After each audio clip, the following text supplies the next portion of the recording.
All right, hey guys, Jason here, Sam Samco channel. What we're going to do is I'm going to show you, this is a video that everybody should watch, that very few will.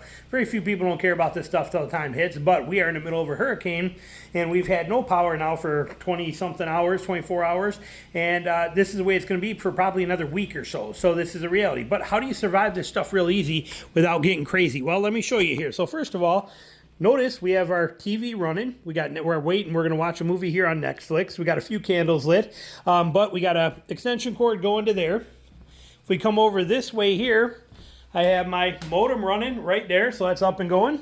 And you can see this extension cord going right here, and I got my fridge running. So fridge is running, everything there is running, all that stuff is running. Yet I'm not using a generator. We'll talk about that in a minute. But then if we go back here, okay, we come back in this way.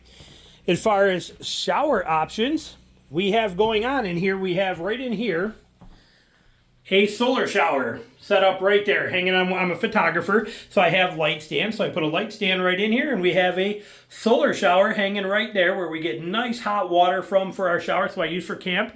I got a lantern sitting right up there that we will take out when we're done in here, but we could take that and run it. And I also have a outdoor light, one of these sensor lights here that is motion activated. It is right there, and when I hide that and cover that, this will turn on. So when we walk in here to go to the bathroom, that kicks on, and when we leave and we're not moving in here, it turns off. Cheap little easy things to have available. When we walk out here out the back door, you can hear my neighbors have all got generators running.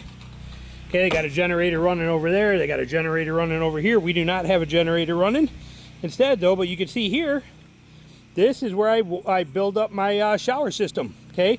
Right here. Now, we are in a well, so it's nice. So we actually still have water going here, okay?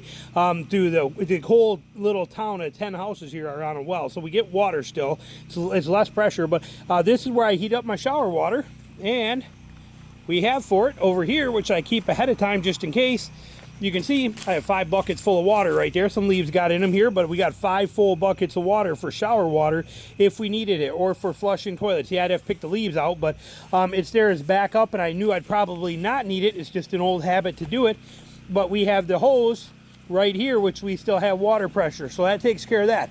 In my garage back there, I have 2 Mr. Buddy heaters, plus 5 tanks of propane, and a hose for that, plus a 360 heater. So if we were to get cold, even though we're down in Georgia, I have that capability to be controlled. And then how we are running all that is coming in right over here. Like I said, you can hear generators going all over the place. Makes sense. Generators are great, but generators require a tremendous amount of gas. Okay, and they are upkeep, storage, maintenance, and things like that you got to deal with. You'll notice that my Jeep is running right now. I will let this run for 30 minutes, turn it off for an hour, turn it on for 30 minutes, turn it off for an hour.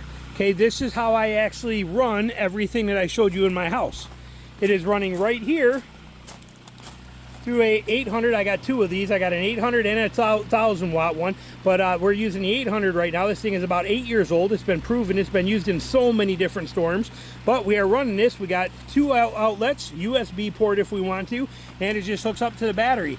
By running this for a half hour, the engine and the alternator recharge the battery. I turn it off for an hour. That hour off will power everything we need completely fine. Like right now, I can kill this and turn it off and leave it off for an hour. And we'll do that here. Let's turn it off. Boom, we're done. Shut her down, lock it up so nobody takes it anyway. And I'm just gonna leave it sit just like that. And this is how it's gonna be. And then I'll come out here in an hour and I will restart it for a half hour. So this system means that my entire setup is running on the fuel that my truck is the generator, okay? And you can get these even up to 2,000 watt if you wanted to, all right? But then you're gonna be a little hard. You're gonna have to be out here every 20 minutes restarting it. But this 800 or 1,000 watts will run a lot of stuff in your house that you need. I don't need to have a generator. I don't have to get gas for a generator. It's just a sweet, simple, there's no moving parts. It's a very simple, durable, reliable system. And it's also what I use during my camps. And when I'm on my hunting trips and my camp setups, I have 2 freezers that run with me that even when I'm camping remotely with no power, I use this to keep every night when I come back from hunting, before I jump in, I take my solar shower. Same setup you just saw. I do the same thing in when I'm camping. I do the same thing right in my wall tent. I pull my jet sled into my wall tent use it as a tub to stand in. I throw all my dirty clothes in there in the bottom of it, and then I take and I have that hot solar shower that I heated up over a kettle, and I fill that solar shower and I take a hot shower next to my hot stove in my nice warm wall tent. When I'm done, or while I'm doing all that, the truck is out there running this and recharging and refreezing my freezers, making sure my freezers in my thing are good. So I'll let this run for 2 hours each night, hour and a half each night. Again, the truck only running for about a half-hour time of that. But then I let the the battery and stuff do the work, and this will actually keep my freezers running while I'm on my 3-week hunting trip too, just this alone. So again, they're dirt cheap. They're like 50, 60 bucks. They're not expensive, and they work like magic. But you can see that we have the whole plan set up. You can see I got motion activated sensor lights everywhere.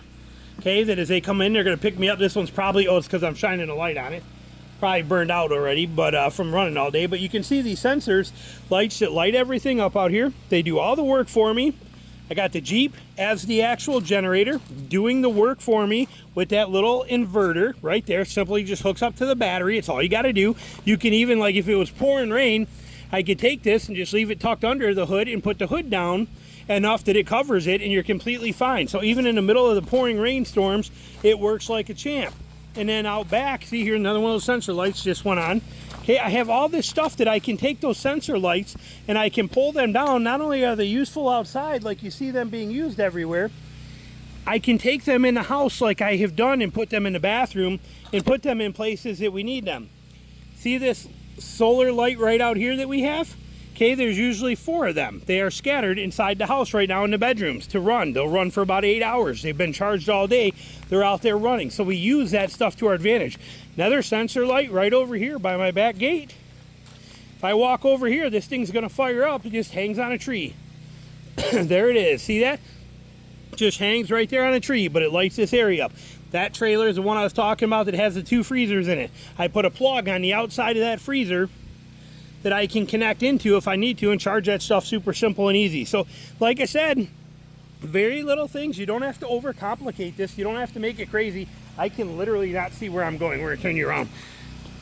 But something simple like that. But this system, I mean, realistically, there's very little money in here what I'm doing. The stuff is things that most of us already have laying around other than an inverter. And we are set and able to, without power, run TVs, run the internet, run laptops if we need to, charge our phones, charge anything we need to, run our refrigerators. I have a freezer back here in my garage. I have a big deep freeze you've seen in there in my videos. That freezer is filled, half of that thing is filled with frozen water bottles. I can go 2 weeks solid before that will ever thaw out inside of there because of those frozen water bottles. If this gets to be too bad, I will take that extension cord, I'll pull my Jeep around and park it right here, and I will charge that for 5 or 6 hours and get that thing frozen again. Cakewalk easy.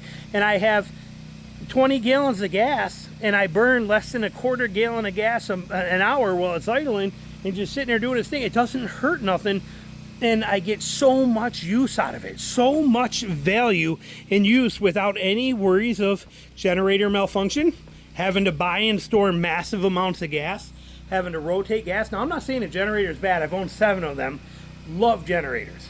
But this system here, peaceful, quiet, easy, reliable, very simple for my wife to do as too. That is a very important one. Tomorrow, I actually have to go shoot a wedding. When I'm on that wedding all day, we will still not have power. It's very easy for my wife to take this and hook this up to her 4Runner. Very simple, 2 connections, and she's got everything she needs. She doesn't want, if she wants to run something different, just unplug the fridge and plug something else in. It's so easy of a system to do. So it works fantastic. Also, don't forget a headlight so that when I come out here and I go to work on and I got to go heat water up and do stuff like that down there, it's real easy for me to do that. But this here, this lantern, solar lantern here too, this one's got an on-off switch.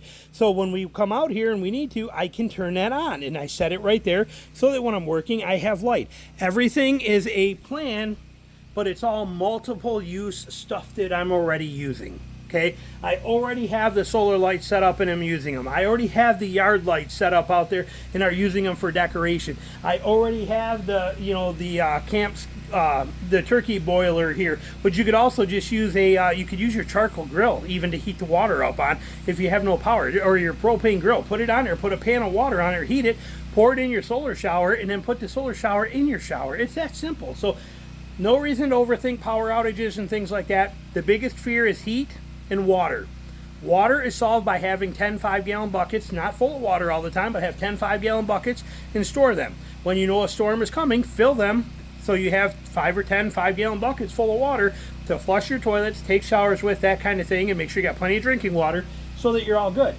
I have the heat covered with my my two Mr. Buddy Big Buddy heater, or Mr. Heater Big Buddy heaters, and I have that huge 360 heater. So I have all bases covered on everything. We have zero concerns on any kind of level, and I have very little money invested in any of it. And I'm running power to my entire house on very slow sipping fuel from my truck that's costing me next to nothing.